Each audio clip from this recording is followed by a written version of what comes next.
Assalamualaikum warahmatullahi wabarakatuh.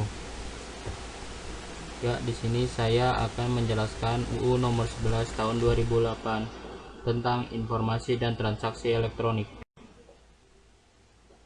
Bab 1, Ketentuan Umum. Pasal 1 ayat 1 berbunyi, informasi elektronik adalah suatu atau sekumpulan data elektronik, termasuk tetapi tidak terbatas pada tulisan, suara, gambar, peta, rancangan foto, electronic data interchange, surat elektronik, telegram, telex, telekopi, atau sejenisnya, huruf, tanda, angka, kode akses, simbol, atau perforasi yang telah diolah yang memiliki arti atau dapat dipahami oleh orang yang mampu memahaminya. Ayat 2, transaksi elektronik adalah perbuatan hukum yang dilakukan dengan menggunakan komputer, jaringan komputer, dan atau media elektronik lainnya. Bab 2, tentang asas dan tujuan.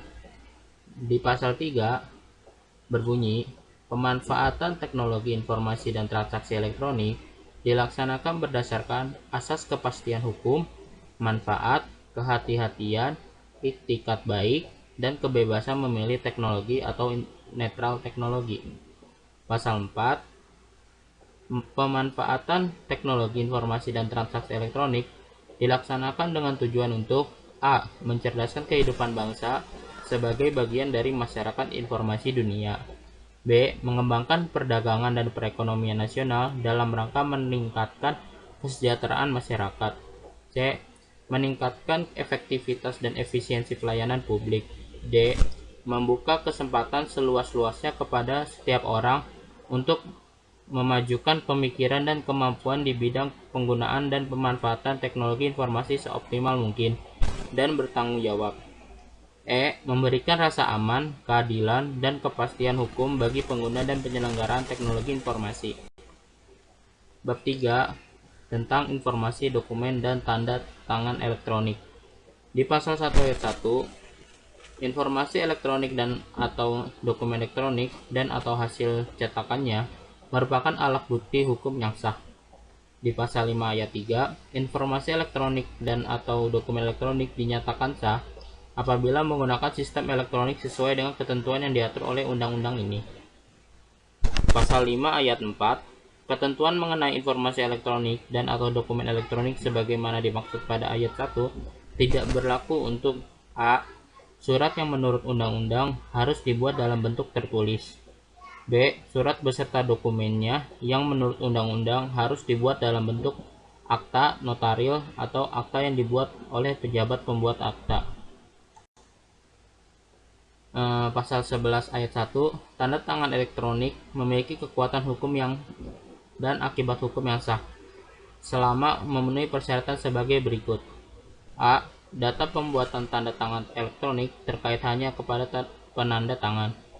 B. Data pembuatan tanda tangan elektronik pada saat proses penandatanganan elektronik hanya berada dalam kuasa penanda tangan. C. Segala perubahan terhadap tanda tangan elektronik yang terjadi setelah waktu penandatanganan dapat diketahui. D. Segala perubahan terhadap informasi elektronik yang terkait dengan tanda tangan elektronik tersebut setelah waktu penandatanganan dapat diketahui. E. Terdapat cara tertentu yang dapat dipakai untuk mengidentifikasikan siapa penanda tangannya. F. Terdapat cara tertentu untuk menunjukkan bahwa penanda tangan telah memberikan persetujuan terhadap informasi elektronik yang terkait. Bab 5, Bab 4, penyelenggaraan sertifikat elektronik dan sistem elektronik. Pasal 13 ayat 1, setiap orang berhak menggunakan jasa penyelenggaraan sertifikat elektronik untuk pembuatan tanda tangan elektronik. Ayat 2, penyelenggara sertifikat elektronik harus memastikan keterkaitan suatu tanda tangan elektronik dengan pemiliknya. Pasal 15 ayat 1, setiap penyelenggara sistem elektronik harus menyelenggarakan sistem elektronik secara andal dan aman serta bertanggung jawab terhadap beroperasinya sistem elektronik sebagai mestinya.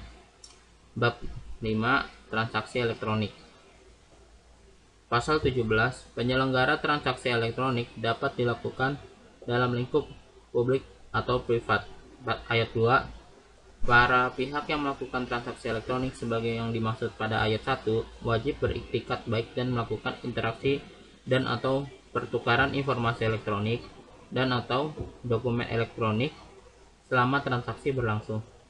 Ayat 3, ketentuan lebih lanjut mengenai penyelenggaraan transaksi elektronik sebagaimana dimaksud pada ayat 1 diatur dengan peraturan peraturan pemerintah.